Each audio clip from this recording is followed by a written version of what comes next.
Hola, ¿cómo están? Bienvenidos a su podcast del bienestar, el podcast que la derecha no quiere que escuches.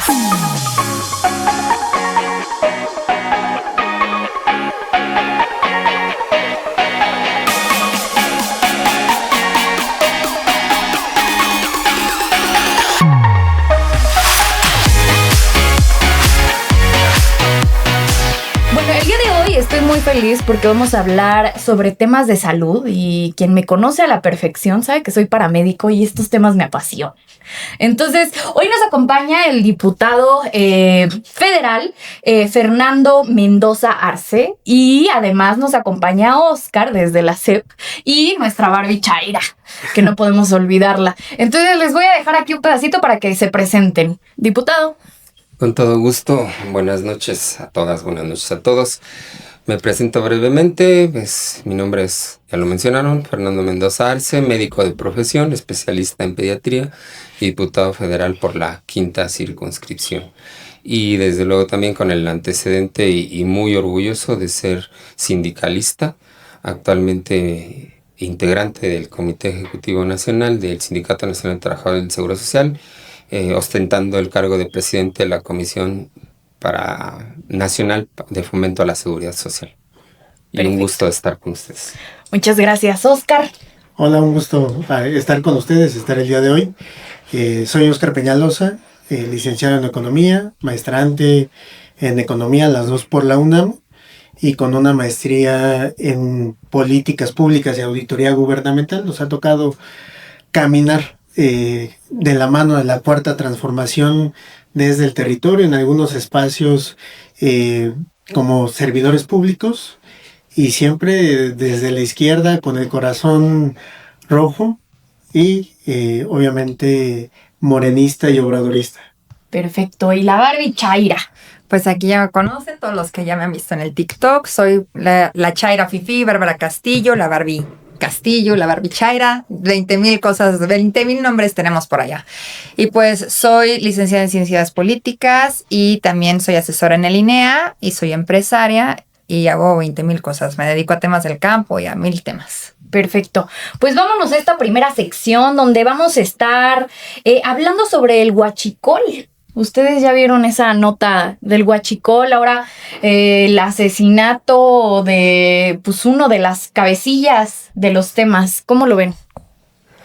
Ese es un tema, sin lugar a dudas, que es muy un parteaguas, digamos. El decomiso que se realizó no es para menos. Estamos hablando de 10,000 millones de litros de diésel, y que obviamente finca un precedente histórico para los gobiernos de la Cuarta Transformación, más allá de lo que diga la oposición. Tenemos que hacer una diferencia entre lo que es el huachicoleo tradicional o el huachicol tradicional del huachicol fiscal. En este caso, el huachicoleo tradicional pues es el ordeñamiento de los ductos para la venta clandestina en este caso del diésel, del petróleo, etc. Y en el caso del huachicoleo fiscal, pues es la evasión de impuestos por la importación de combustible, y que obviamente no se declara como tal, sino se utiliza como fuera un aditivo o algún otro producto de esa naturaleza para tratar de evadir impuestos. Y obviamente esto representa un alto costo. Se habla de que anualmente estaríamos dejando de percibir alrededor de 177,000 millones de pesos, lo que es desde luego un gasto impresionante. Entonces creo que es un tema muy interesante el hecho de que hoy por primera ocasión vemos que hay una coordinación acertada por parte de la Fiscalía General de la República, por parte de la Secretaría de Marina, por parte de la Secretaría de Seguridad Pública de la Secretaría de Seguridad y Protección Ciudadana, quien todos en unísono, con una adecuada coordinación, finalmente lograron dar un golpe de autoridad, y donde pues obviamente hay más de 50 detenidos. No únicamente hablamos de personas trabajadoras de las diferentes dependencias involucradas, sino desde luego también de altos mandos en la Marina. Entonces creo que es un precedente muy, muy importante, y que hoy, sin lugar a dudas, no es más que lo que dice la oposición, más que un golpe mediático, ¿no? Sino simple y sencillamente se le está dando a conocer a la ciudadanía en general de que se está trabajando, de que se está tratando de acabar con la corrupción, un cáncer que finalmente nos dejaron los gobiernos neoliberales, y que hoy por hoy se está reflejando el trabajo arduo que viene desde luego desde nuestra presidenta de la República, la doctora Claudia Sheinbaum Pardo, que sin lugar a dudas es un tema que va a ser difícil de que se termine de la noche a la mañana, ¿no? Hoy se habla y la oposición critica y juzga el hecho de que anteriormente la Secretaría de la Marina, que se decía anticorruptible, y que hoy lamentablemente por este tipo de situaciones se ven involucrados algunos personajes y le están pegando con todo, ¿no? Cuando en realidad lo que deberían de ponerse a pensar es que se está investigando y se va a llegar hasta las últimas consecuencias. Si hablamos de huachicoleo, recordar que en la época de Peña Nieto se habló de, si ahorita estamos hablando de 10,000 millones, ahí se hablaba de 80,000 millones de litros de combustible, y finalmente se empezaban las indagatorias, se lograba la captura o se le llevaba a juicio a personajes de baja investidura, por llamarlo de alguna manera, y sin embargo, ¿dónde están las personas o los peces grandes que estaban coludidos? Ninguno de ellos, o por lo menos no hay personajes ahorita que estén presos o que estén purgando alguna condena, o simplemente que continúen en investigación por esos casos. Y hoy finalmente con este tema se les está dando muestra de que aquí sí se están tomando las cosas en serio y que se irá hasta las últimas consecuencias. ¿Cómo vemos esta coordinación de la Marina, de la Secretaría de Seguridad, que se habló desde un inicio, ¿no? O sea, desde que Claudia va a tomar el cargo como presidenta, el tema donde Harfuch decía que hay que unificar todos los esfuerzos de seguridad del país para poder pues hacer este tipo de operativos, ¿no? El no me toca, el híjole es que le tocaba a fulanito y no lo hizo sutanito, ya no se aceptan en este gobierno de la Cuarta Transformación. ¿Qué opinamos de esa coordinación? Mira, yo creo que el tema de seguridad es un tema transversal. O sea, no solamente le puede tocar a una sola secretaría, entendiendo los picos la alta tasa de crecimiento que tuvo la violencia en el sexenio de Calderón, de Peña, que se les armó a los cárteles, se les armó también con temas económicos. O sea, esta inercia que va hacia la baja en la violencia es parte de esta coordinación y además de una serie de políticas sociales. El golpe que hoy da la Fiscalía en conjunto con la Marina creo que manda un mensaje potente y poderoso en donde, como decía el presidente Andrés Manuel, nada ni nadie está por encima de la ley.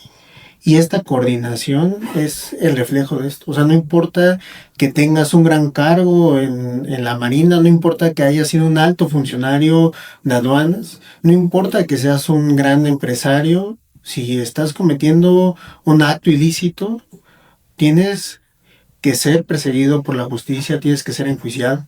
Y además esto va de la mano con el cambio del Poder Judicial, porque estas detenciones con el Poder Judicial anterior hubieran sido inimaginables, se hubieran amparado.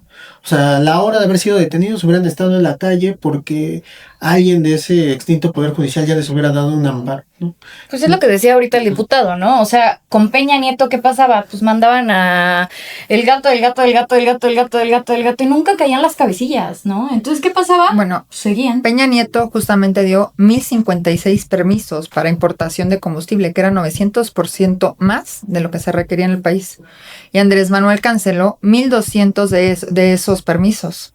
Entonces, lo que hacían es que decían, oye, estamos importando aceite, pero en realidad a la hora de la hora, pues pasaba como aceite, pagaba un impuesto de aceite, pero en realidad estaban entregando diésel o combustibles, combustibles. Era, o sea, por ejemplo, en el caso de este caso de Ingemar, me parece que era el 8% lo que reportaban como combustible de todo lo demás, ¿no? O sea, lo reportaban justo como un aceite quemado, o sea, como algún otro derivado que evadía estos impuestos, y era lo que decía el doctor, o sea, es el huachicol clásico es ir y ordeñar una pipa, un ducto. Este es un huachicol sofisticado en donde necesitas toda una red de financieros, en aduanas, en el sector empresarial, ¿no? Porque aparte hay alguien que tiene que facturar esta importación de combustibles. O sea, es toda una red en donde hay cientos de carpetas abiertas,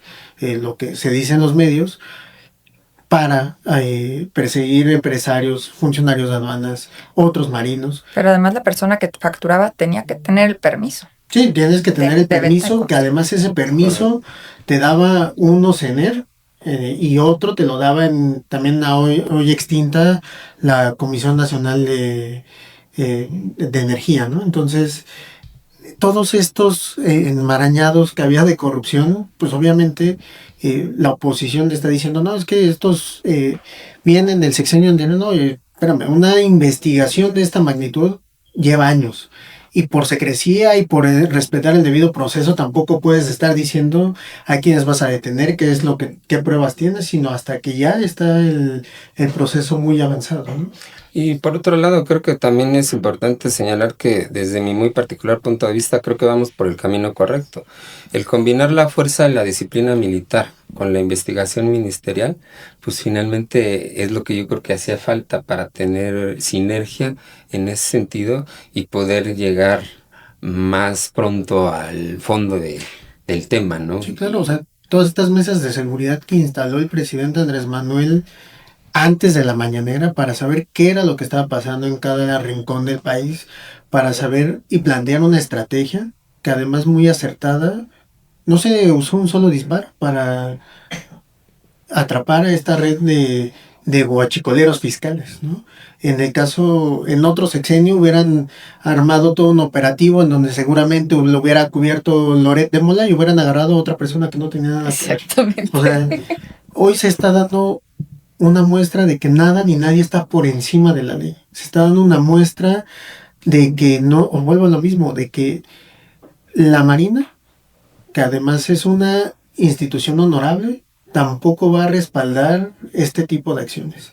Que la Sedena tampoco lo va a hacer, que van a estar coordinados con la Fiscalía General. Que Hertz es un fiscal autónomo, aunque a la oposición le duela, porque pues les duele que estén deteniendo a sus amigos panistas y priistas. ¿Y por qué les duele? Pues porque estaban coludidos en redes de corrupción, de narcotráfico. O sea, no hay que ser un genio para saber que antes la justicia también solamente protegía a los poderosos. La justicia solamente se inclinaba hacia aquellos que podían pagarlo.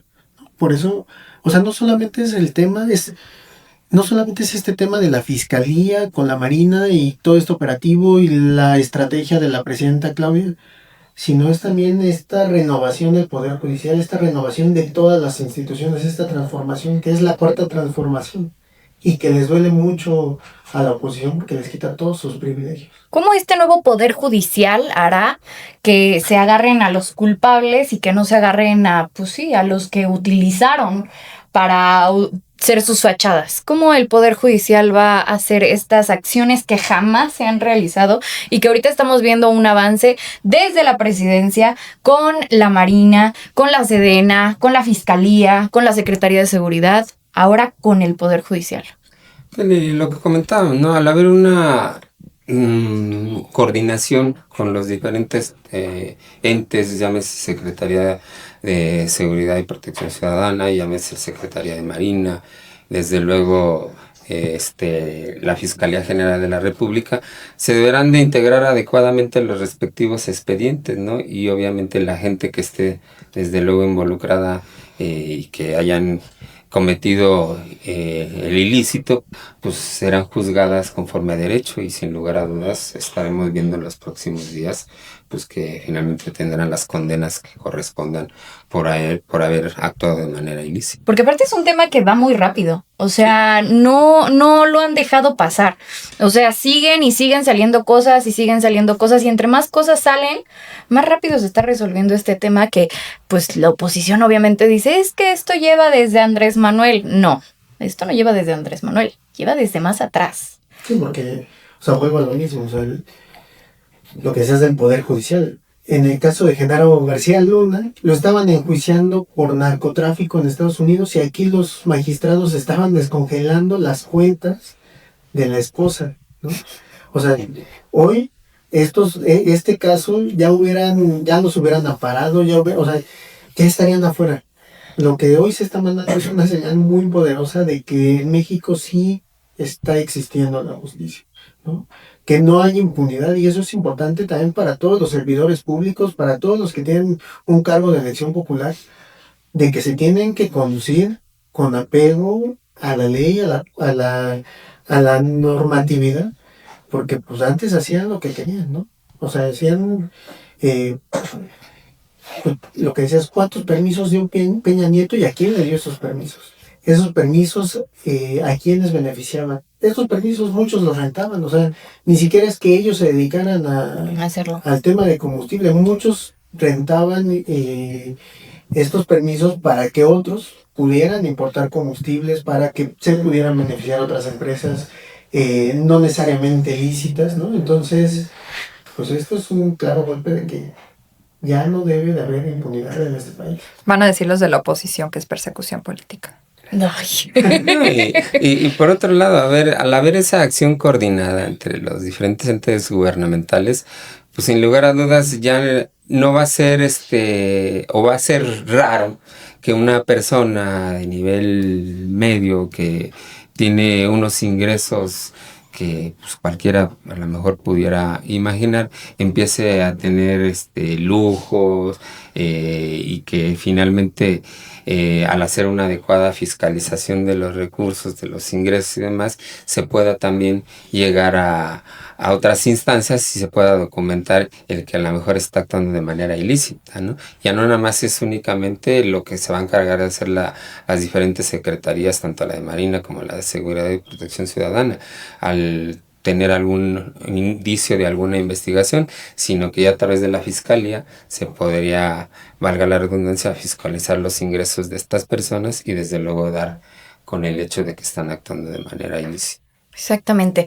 Pues vámonos ahora al tema de salud. Vamos a hablar sobre el nuevo plan de salud del IMSS. Entonces, no sé si quieras darnos un contexto desde Cámara de Diputados, ¿cómo está saliendo el tema? Sí, más que el plan de salud del IMSS es el plan de salud a nivel nacional, ¿no? Lo que pretende hacer desde luego nuestra presidenta, el darle un enfoque preventivo primordialmente, es decir, dar todos los elementos necesarios para poder dar una adecuada atención a la población en lo que es el primer nivel de atención. Sin lugar a dudas, si esto se llega a consolidar, pues vamos a estar a la vanguardia a nivel de América Latina. Sé que es un tema muy, muy complejo. El hablar de una universalización de los servicios de salud implica pues una serie de situaciones que dificultarán en mucho que se pueda llegar en un tiempo determinado. Si hablamos de que desafortunadamente pues tenemos un sistema de salud todavía al día de hoy fragmentado, una situación que nos heredaron los gobiernos neoliberales, en donde se dejó abandonado por décadas, en donde no había crecimiento en infraestructura, en donde existía el tema latente de la corrupción al por mayor, y en la que atinadamente el presidente Andrés Manuel López Obrador finalmente corrió el riesgo de cortar de tajo con ese tipo de situaciones. Sabemos que la situación no es sencilla, desde luego que ha sido complejo el hecho de que hoy la mayoría de la oposición juzga, critica y nos ataca directamente por el tema del desabasto, que no es un tema en realidad nuevo, ¿no? En cuanto a insumos, en cuanto a medicamentos, sino que ha sido un tema que se ha venido arrastrando por años y que posiblemente en los últimos tiempos se vino a más, derivado de que al cortar de tajo esos temas de donde se daban las licitaciones ilícitas, por llamarlos de alguna manera, donde había cochupos entre las diferentes instancias gubernamentales a nivel local, entre las diferentes instituciones de salud, pues obviamente el abasto de medicamentos se mermó en ese sentido, porque se habla ahora con el nuevo sistema de que se centralice todo, de que en esta ocasión el IMSS, como la institución en materia de seguridad social más importante en América Latina y con una experiencia vasta, ya que si hacemos un poquito de memoria, hablar de que al día el Instituto Mexicano del Seguro Social estaría dando atención a alrededor de 80 millones de habitantes, considerando alrededor de los 11, 12 millones que se atendía en el denominado programa de IMSS Bienestar, que ahorita voy a hablar un poquito más al respecto.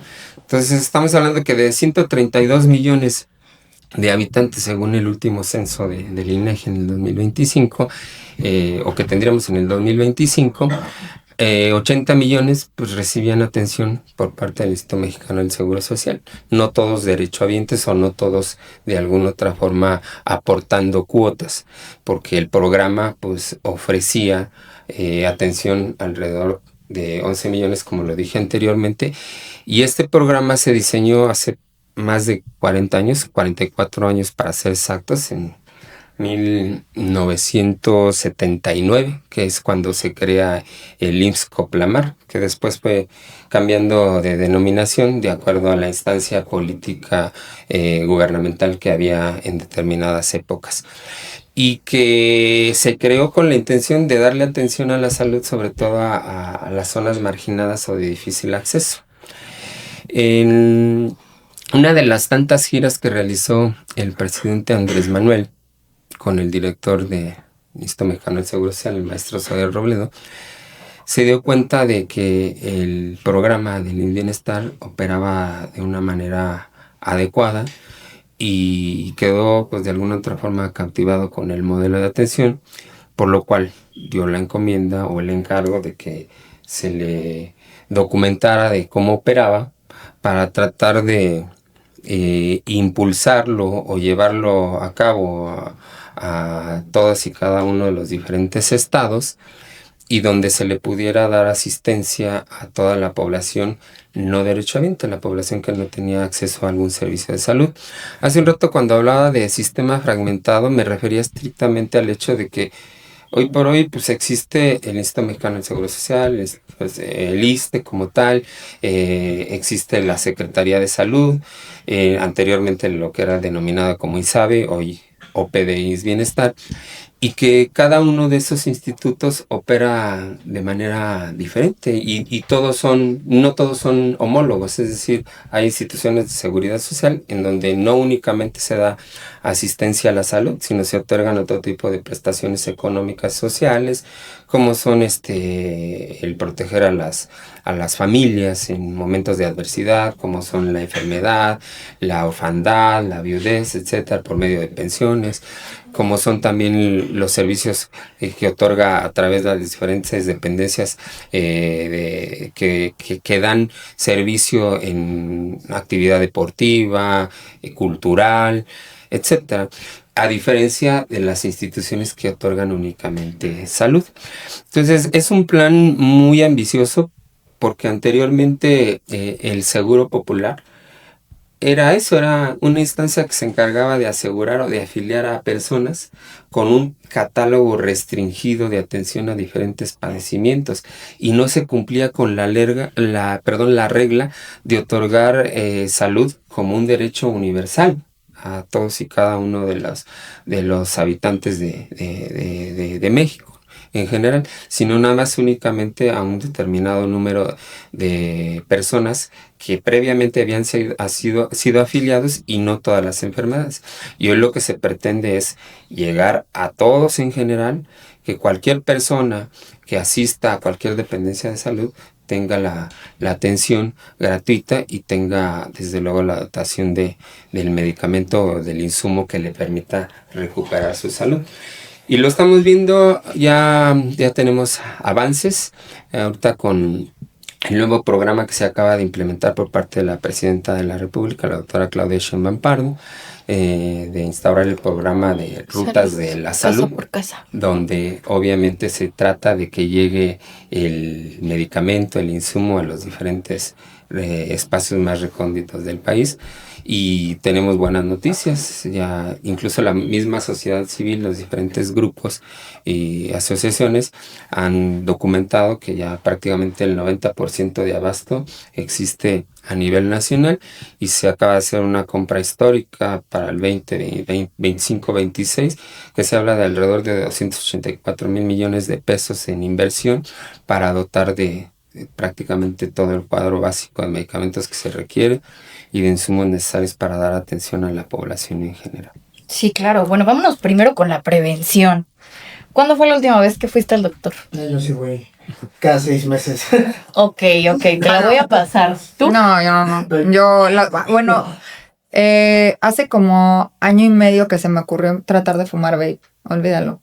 Según yo me estaba muriendo, o sea... Pero no. Eso no es prevención. O sea, te estabas muriendo y por eso no, fuiste y al yo doctor. soy de que yo me enfermo y me voy al doctor Simi y le digo, inyécteme lo que tenga. O sea, yo ni pregunto que tenga. No hay un esquema de prevención, ¿no? O sea, México es de los países líderes en diabetes, en hipertensión, en obesidad, ¿no? Entonces, eso es el plan de prevención de la presidenta. Si tenemos cuerpos sanos, no vamos a tener adultos enfermos para toda la vida y no se va a colapsar el sistema de salud. Entonces, el tema de la prevención que está haciendo la presidenta Claudia Sheinbaum, muy pocas personas lo están entendiendo, ¿no? Porque, por ejemplo, con el tema de la comida chatarra, todos decían, ay, es que ya nos quitaron las papas y los refrescos y que esto y aquello. Bueno, nadie se está dando cuenta que en realidad la doctora Claudia Sheinbaum está viendo por el futuro de las personas que hoy se están quejando por haberlo quitado. Porque no lo está quitando. Al contrario, está obligando a las empresas a no producir ese tipo de alimentos que son chatarra y que al final van a dañar a toda la población de México que los consume sin fin, ¿no?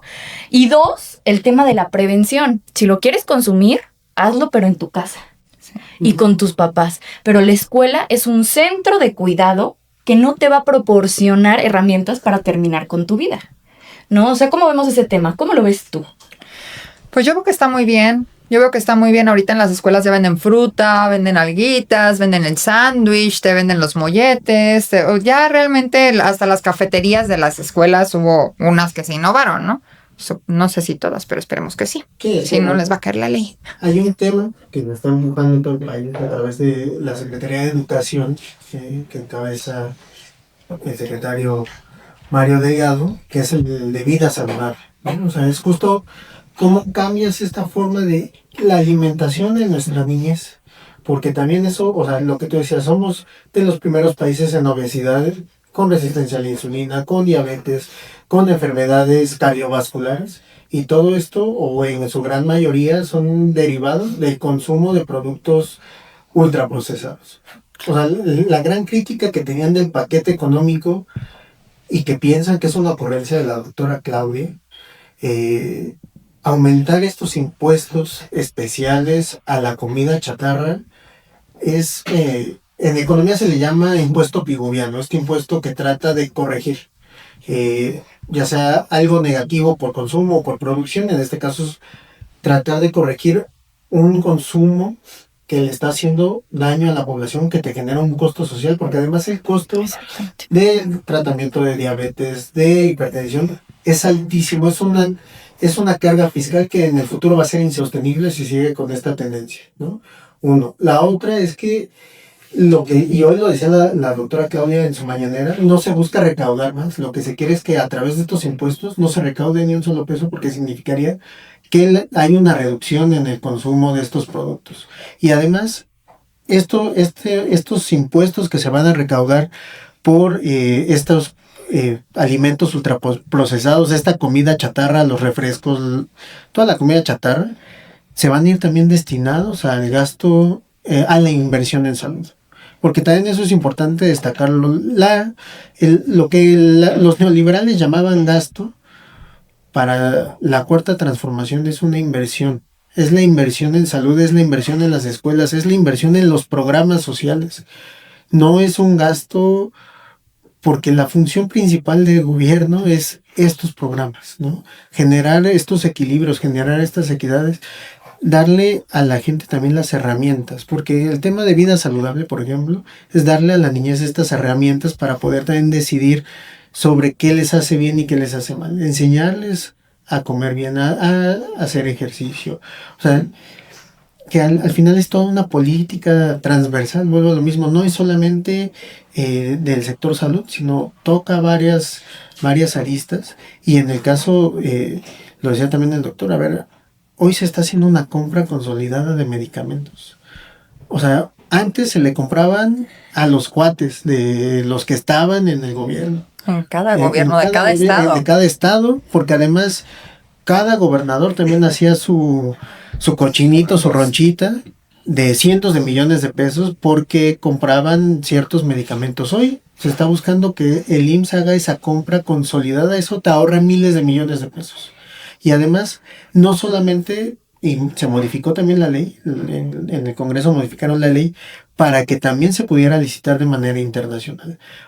Hoy quienes encabezan estas dependencias de salud están buscando los mejores precios, la mejor calidad a nivel internacional. O sea, no solamente, esto no es un club de cuates, se está buscando una eficiencia en el gasto, se está haciendo justicia, porque bien lo decía el doctor, el seguro popular ni era seguro ni era popular. Tenían un cuadro que era el cuadro de la muerte, que si tenías esas enfermedades te mandaban a morirte a tu casa. Exactamente. Y hoy se está buscando que se tenga un sistema universal, que se tengan medicamentos. A la derecha, ¿por qué le enoja y por qué están insistentes de que no hay medicamentos? Porque los medicamentos se los compraban a ellos, porque ellos habían hecho todos los candados legales para que solamente se los pudieran comprar a sus laboratorios, a sus cuates. Pues obviamente se les cae el negocio y pues van a estar enojados, están pataleando y gritando muchos de ellos en el Senado, en la Cámara de Diputados, porque es el único refugio que les queda, y seguramente muchos de ellos de manera plurinominal, ¿no? También están gritando para que no se caigan las plurinominales. Además, otro problema que había es que, por ejemplo, tú ahorita decías, ¿sabes qué? Voy a comprar una jeringa, ¿no?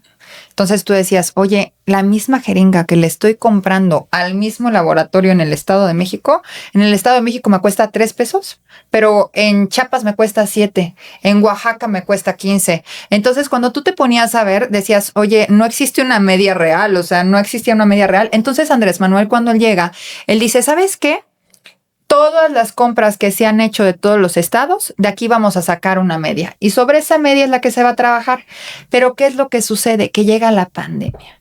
Cuando llega la pandemia, ahí es cuando le dan a todo mundo, le va mal. Porque en ese momento automáticamente suben los precios de todos los insumos a nivel mundial. O sea, ya no era cosa de, no, aquí era cosa de que a nivel mundial los insumos estaban altísimos.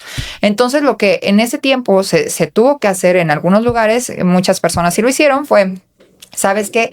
Esta jeringa que debería de valer 3 pesos, ahorita vale 5 por la pandemia, o 7 o 10 o 15, porque hubo insumos que subieron hasta 5 o 10 veces su valor. Entonces, o más, los cubrebocas era una locura. Cubrebocas de 350 pesos, dices, oye, no manches, ¿no? Entonces, dices, esta es lo que hacían, es que decían, no, pues vamos a justificar y vamos a agarrar dinero acá y luego vamos a tener que pedir lo demás al Estado y vamos a ver si el federal también nos lanza, porque no alcanzaba, ¿no? Entonces, y realmente hubo un desabasto mundial. O sea, no había medicamentos a nivel mundial, no estaba preparado el mundo para tener una pandemia. No estábamos preparados, no pensábamos que fuera a volver a pasar. Y yo creo que ahorita con lo que menciona Oscar, finalmente lo sintetiza de manera muy puntual. El hecho de la compra consolidada, el hecho de que hoy sea únicamente el Instituto Mexicano del Seguro Social como organismo rector el que se encargue de hacer desde luego la compra y la distribución del medicamento, pues desde luego que va a ayudar a disminuir el precio, el costo de los mismos, y por ende pues todos esos sobreprecios que finalmente se daban en antaño, pues, ya queden en la prehistoria y finalmente se logre optimizar el recurso, ¿no? Mencionó también datos muy interesantes y es correcto, ¿no? Ahorita que hablamos del tema del incremento de impuestos a los endulcorantes o los azúcares de los refrescos, pues ya finalmente ya se empezaron a parar de pestañas los industriales y demás, y empiezan a protestar por el hecho. Ya lo mencionó bien Oscar y lo mencionó también la doctora en la mañanera. Finalmente no se trata de obtener más recursos a través del impuesto, sino se trata de ayudar a que la gente tome, pues desde luego, conciencia a través de la comunicación, pero al obviamente encarecerse este tipo de productos, pues vaya limitando su uso, y con eso pues obviamente se empieza a disminuir el tema de las enfermedades crónico-degenerativas, que lo dijeron y ya lo dijeron muy bien. Hoy por hoy pues es un grave problema de salud pública. Al estar en los primeros lugares en obesidad a nivel mundial y desde luego en América Latina, pues habla por sí solo. También tenemos el primer lugar en mortalidad por temas asociados a la diabetes. Son cosas que pues desde luego no nos enorgullecen, que por el contrario pues se está tratando de ir de raíz al tema primordial. Hablamos del tema preventivo, ya hablo de diferentes programas que se están institucionalizando. Otro programa que también pues seguramente en breve nos dará muy buenos resultados es el de salud casa por casa, donde obviamente a las personas adultas mayores, a las personas con discapacidad, llega un equipo de atención de las diferentes dependencias de salud a asistir a las personas en casa, a monitorear la presión, monitorear la glucosa, a hacer las medidas antropométricas necesarias y desde luego tratar de detectar oportunamente posibles complicaciones si es que ya tienen la enfermedad, y si no la tienen, pues precisamente prevenir de manera oportuna y evitar gastos onerosos en materia de salud pública. En el 2019 se obtuvieron cifras estimadas en gastos concernientes a complicaciones inherentes a la diabetes mellitus de más de 450,000 millones de pesos, gastos que se podían ver ahorrado si obviamente el número de personas que padecen esta enfermedad pues hubiera disminuido. Y creo que hoy con este tema se puede abonar más a que la gente deje de consumir ese tipo de productos que son nocivos desde luego para la salud si no se toman de manera correcta. Aparte, antes las infancias los consumían por ser baratos, ¿no? Ahorita ya no son baratos y las infancias los siguen consumiendo como algo rápido, algo fácil, algo accesible. Entonces también creo que nosotros como Cuarta Transformación debemos de hacer accesibles todos estos productos saludables, ¿no? O sea, por ejemplo, me llamó mucho la atención un TikTok donde le tiraban en la escuela una chavita, es que Claudia Sheinbaum va a terminar con nuestra vida, no entiende que tenemos dependencia a los productos. Bueno, entonces el tema no es que tengas un problema con la comida, es un problema de salud mental porque estás canalizando tus emociones a la comida. Entonces ahí se viene otro tema muy interesante, que es el tema de la salud mental. ¿Cómo vemos la salud mental en México? Yo creo que se deja de lado. O sea, me parece que pocos le dan importancia. El ir a terapia no debería de ser un lujo, sino debería de ser parte de la canasta básica, porque justamente el tema de ansiedad, el tema de depresión son enfermedades de este nuevo siglo, ¿no? Que además se generan también por el mismo sistema en el que vivimos, en este sistema tan acelerado en el que si no trabajas te mueres, que lo que decías, o sea, y todo esto se canaliza además con ciertos productos, o sea, que además se han estado prohibiendo. O sea, está el tema del vape, el tema, lo que decías, el tema de los azúcares con las azúcares refinadas, son más adictivas que muchas drogas, ¿no? Entonces, me parece que de repente también se deja de lado el tema de la salud mental, se subestima que a lo mejor un tema de ansiedad, un tema de depresión puede pues costarle la vida también a las personas, ¿no? yo he visto últimamente que por ejemplo, hay una línea de atención también en donde uno puede llamar, que es este tema que va de la mano con el tema de atención a las causas, que va de la mano con este tema de las adicciones, y además pues este mes es el mes en contra para la prevención más bien del suicidio, ¿no? Ujú. Y cómo se puede prevenir si se deja de lado la salud mental y se le deja como un privilegio. Porque la mayor parte de la gente que va a terapia, la mayor parte de la gente que acude al psicólogo acude de manera privada porque también en el pasado pues no era eh, parte de la política pública, ¿no? No, y además existe un tabú, ¿no? Voy al psicólogo, estoy loco. O sea, literalmente existe un tabú. Todavía yo conozco mucha gente que ocupa atención y que no van al psicólogo porque creen que ir al psicólogo es algo malo. Pero realmente no, o sea, realmente ir al psicólogo es ir con alguien con quien puedes platicar hasta que después te des cuenta tú solito de tanto platicar cuál es tu problema y cómo lo resuelves, porque tú solito te das cuenta. Pero aparte no solamente es el tema de los psicólogos, ¿no? También están los psiquiatras, los tanatólogos. Ujú. O sea, es un tema integral que estoy segura de que si cada uno de nosotros en nuestras casas tuviéramos 10 minutos, así llegamos de trabajar 10 minutos para examinarnos, nos daríamos cuenta que qué es lo que necesitamos, ¿no? O sea, desde terapia, de platicarlo con alguien, desde a lo mejor me la paso con el vapeador, qué hay mal adentro de mí para que yo me la pase con el vapeador, y además las consecuencias de ese vapeador dentro de mi cuerpo. Mis pulmones ya han de estar muertos, ¿no? O sea, llenos de hongos, llenos de humedad, o sea, y ahí te vas dando cuenta que en realidad necesitas muchas cosas, ¿no? ¿Cómo desde... ¿Qué van a proponer los diputados para el tema de la salud mental? Porque cada año se conmemora el día pues, en contra del suicidio, ¿no? Pero nunca ha habido un tema relevante que nos diga, ahora sí, vamos a actuar en contra del suicidio. Sí, de hecho, acabas de mencionar algo que es sumamente importante. Sin lugar a dudas, tratar este tipo de padecimientos requiere de un equipo multidisciplinario. Nosotros estamos haciendo lo propio.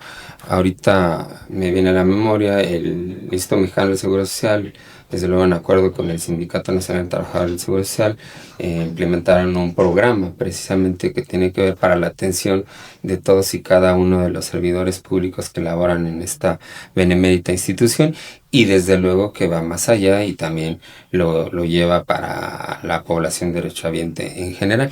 En el caso de la Cámara de Diputados hay varias iniciativas que están de hecho ahorita turnándose a las diferentes comisiones, y las que se está analizando todas y cada una de ellas, pues precisamente para que sean propuestas viables y que estén debidamente sustentadas y fundamentadas y se le pueda atacar de raíz a este tema tan importante que es la salud mental. Exacto. El tema de salud a mí me fascina. O sea, creo que es un tema muy relevante en México y creo que nos deberíamos de preocupar como núcleo de la salud y de la seguridad. Porque si no hay salud, no hay seguridad. Si no hay salud, no hay educación. O sea, siempre todos los temas relacionados al gobierno de la ciudad, al gobierno federal, van a estar involucrados los temas de salud, ¿no? Entonces, siento que están haciendo un muy buen trabajo. El tema de ya hacer el IMSS como una sola caja, para que no sean varias cajitas chicas para actores, va a ser un avance fenomenal para el país. Y se está notando este gran cambio, ¿no? Mi mamá personalmente le dio cáncer, jamás le ha faltado un medicamento, jamás le faltó una terapia, jamás le cerraron la puerta y le dijeron, no, vételo a comprar, jamás. Entonces es un gran avance el tema de los medicamentos.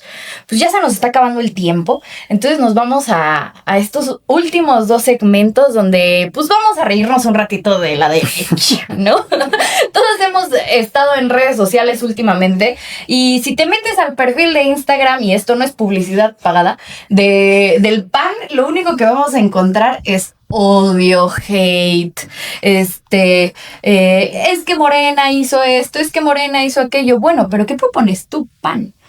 ¿Qué propone la derecha? No, la derecha está acabada, ¿no? O sea, a mí me parece que sus mejores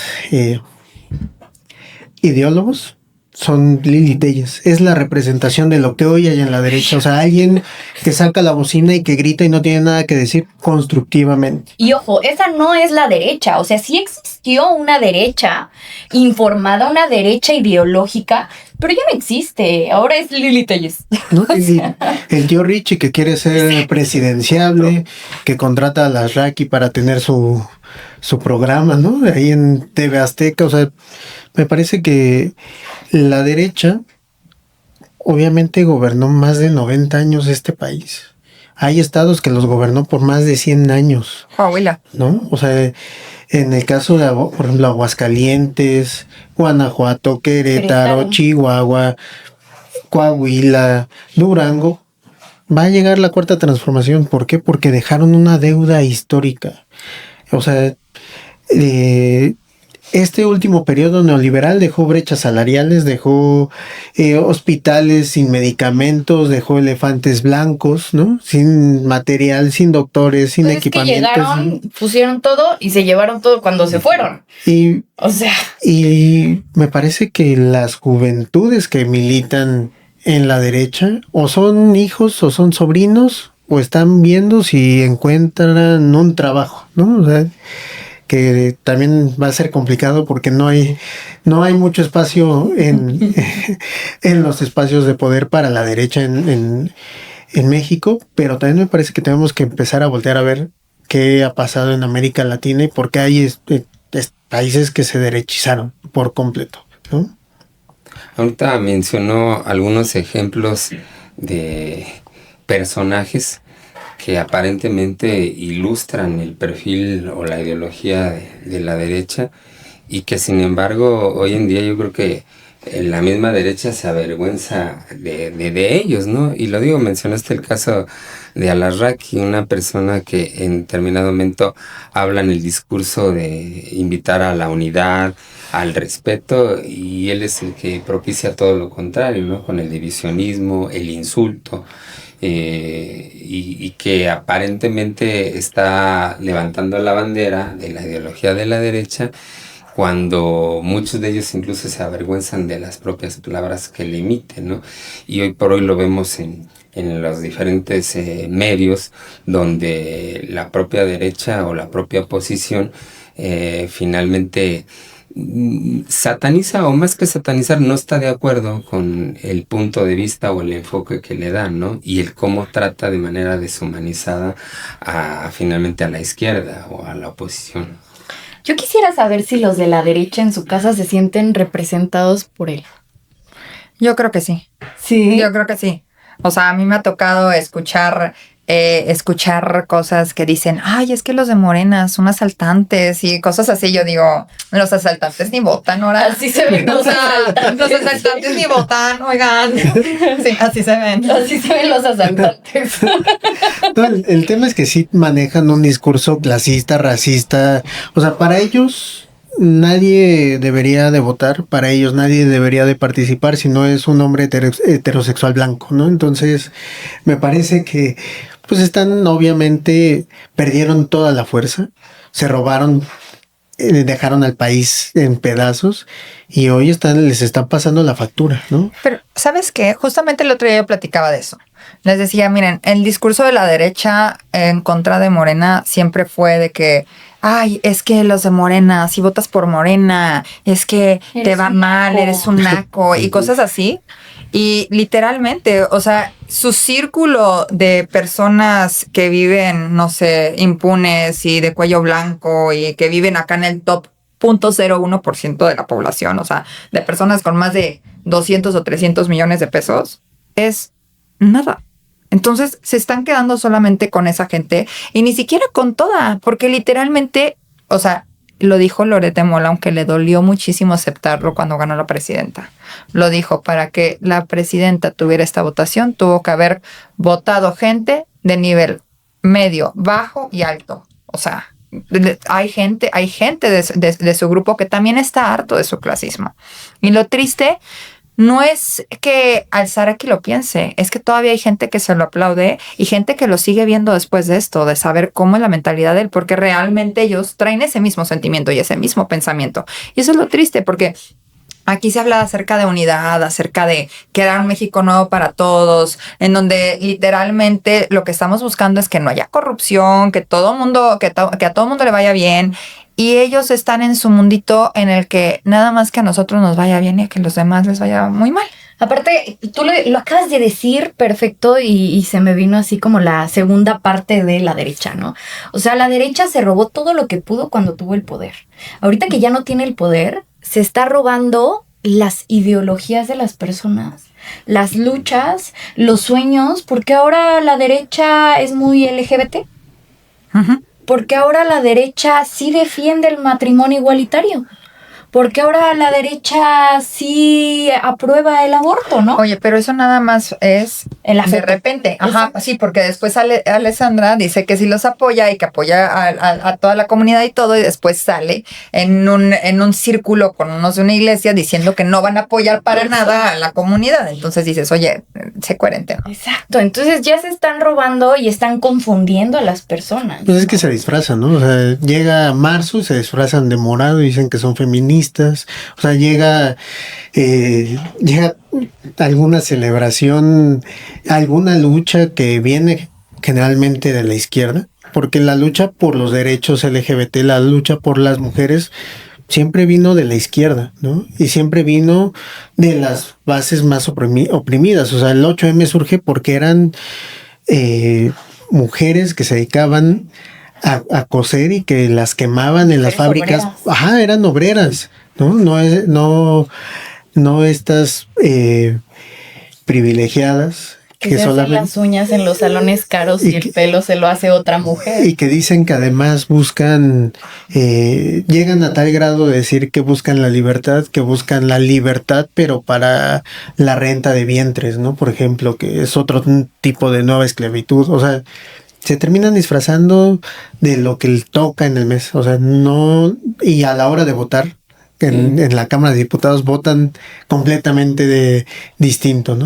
Y ya lo mencionaron, la mayoría de estos personajes basa su contenido o su línea editorial precisamente en el racismo y el clasismo velados, ya lo mencionó Barbie en su intervención, y además tratando de imponer el idealismo del modelo del éxito empresarial, pero de una persona blanca y desde luego de clase alta, ¿no?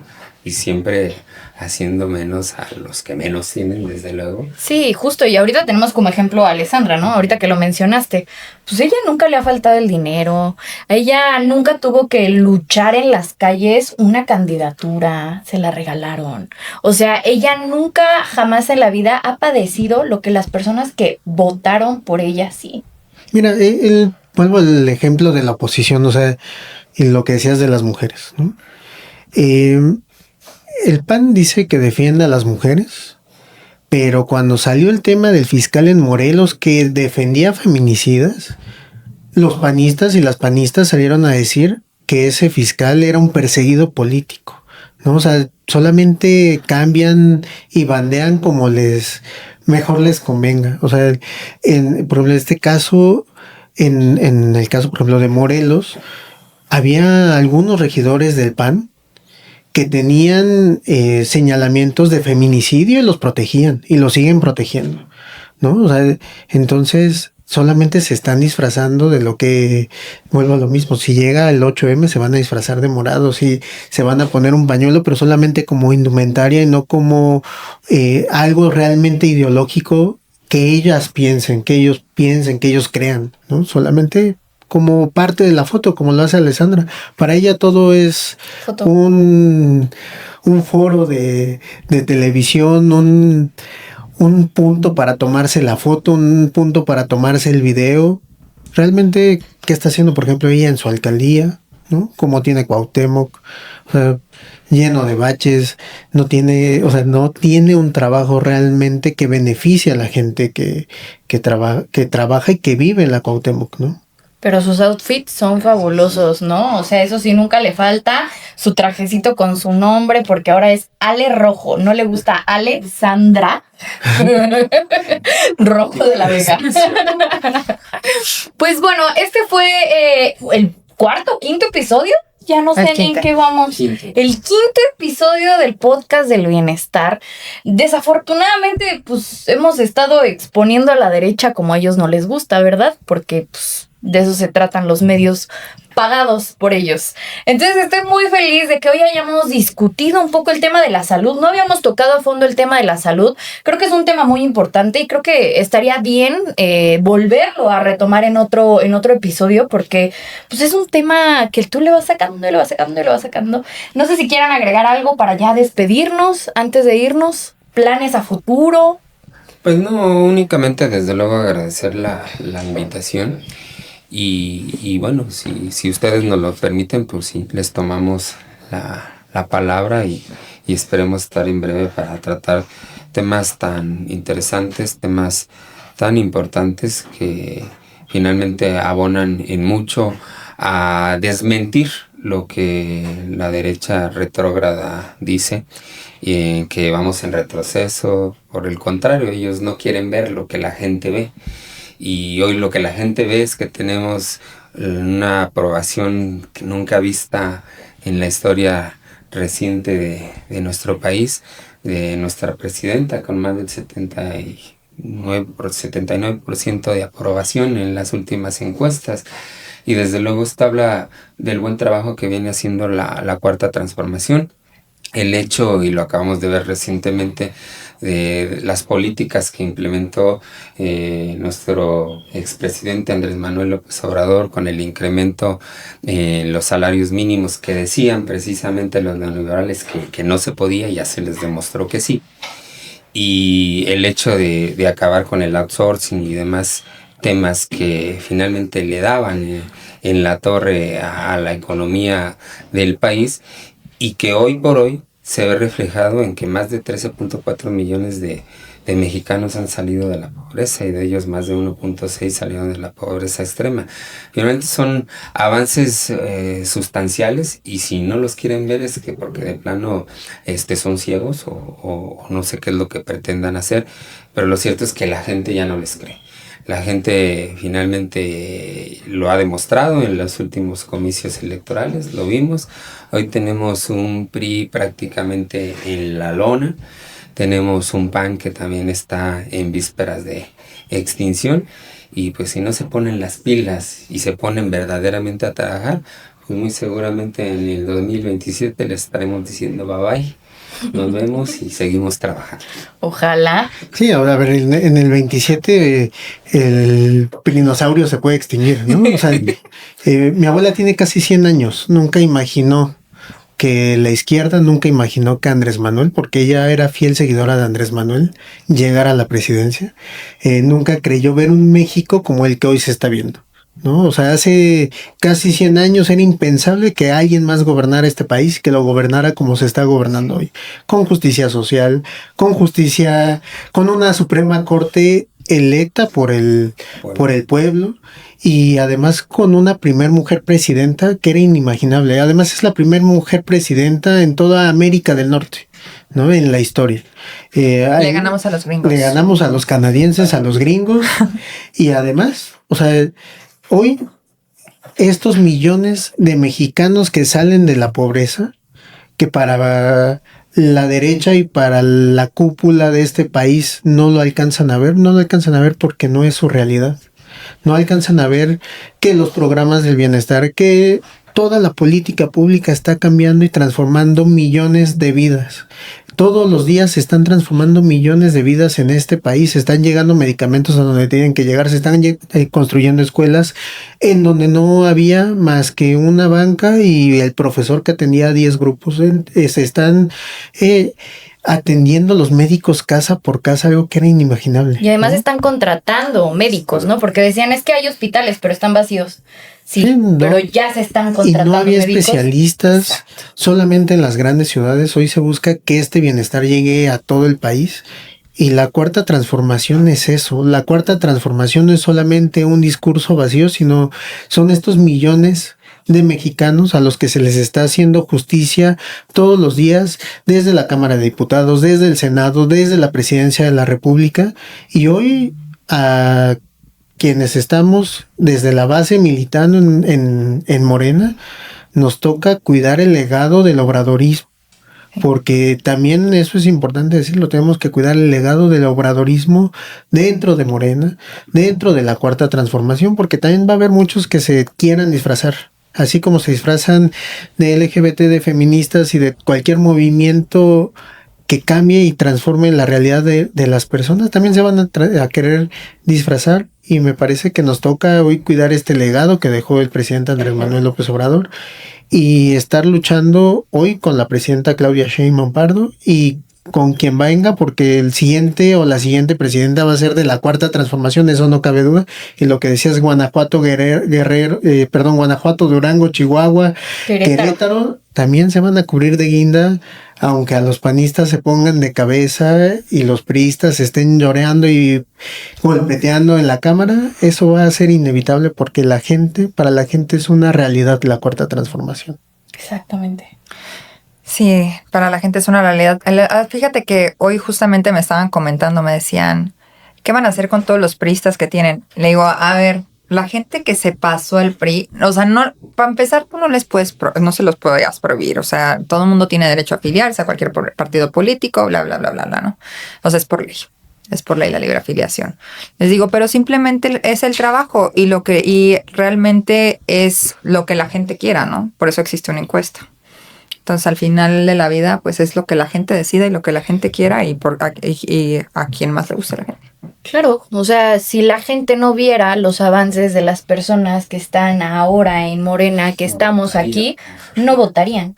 Claro. No habría un proceso interno, porque serían muy pocas personas las candidatas. En cambio, ahorita tenemos un búnker de personas que son los candidatos a ser representantes. Y de esos mejores, pon tus 5, la gente decide quiénes van, para que después más personas puedan decidir quién los va a representar, ¿no? Es un tema impresionante, y creo que sí, hay que defender el obradorismo desde adentro, porque si no se cuida, esto se va a volver un PRI, definitivamente, y nosotros no nos vamos a extinguir. Morena llegó para quedarse. Exactamente, la verdadera izquierda, el verdadero partido del pueblo, ¿no? Entonces, pues muchísimas gracias por ver este episodio del podcast del bienestar, y nos vemos la próxima semana. Adiós.